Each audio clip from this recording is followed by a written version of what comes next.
திமுகவோட ஆட்சியை வீழ்த்திடலாம். திமுகவை அதாவதுங்க திமுக ஆட்சி இழந்துருச்சு, திமுக தேர்தல்ல தோத்துருச்சு அப்படின்னு ஒரு செய்தி வந்ததுன்னா அடுத்த ஒரு மணி நேரத்துல தலைவர் கலைஞர் அறிவாலயத்துல இருப்பாருங்க. அவரை சுத்தி ஆயிரக்கணக்கான தொண்டர்கள் நிற்பாங்க.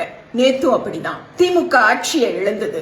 எங்களுடைய தலைவர் கலைஞரினுடைய மகன் தளபதி ஸ்டாலின் தோல்வி முகம் அப்படின்னு வந்த உடனே அடுத்த ஒரு மணி நேரத்துல அவர் அறிவாலயத்துல இருக்க, அவரை சுற்றி ஆயிரக்கணக்கான தொண்டர்கள் நிக்கிறாங்க. அப்புறம் திமுகவோட தொண்டர்கள் எங்ககிட்ட ஒரு பழக்கம் இருக்குங்க. நாங்க எப்பவும் ஆட்சியில இருந்தா தலைவர் அப்படி பண்ணிருக்கணும், இப்படி பண்ணிருக்கணும், அது நொட்டை இது நொட்டைன்னு 1000 குறை சொல்லிட்டே இருப்போம்.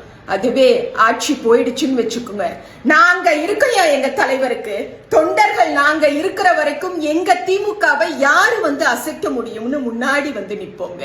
இது உலகத்திலேயே திராவிட முன்னேற்ற கழகம் என்கிற ஒரு கட்சிக்கு மட்டும் வாய்த்த சிறப்பான ஒரு இயல்புங்க. சந்தேகம் இருந்தா இன்னைக்கு கொளத்தூர்ல எங்க தலைவர், ஆமா கொளத்தூர்ல தோல்வி கண்ட எங்கள் தலைவர் மக்கள் முதல்வர் தளபதி ஸ்டாலின் நன்றி சொல்ல உள்ள போயிருக்காரு. தொண்டர்கள் என்ன பண்ணிட்டு இருக்காங்கன்னு பாருங்களேன்.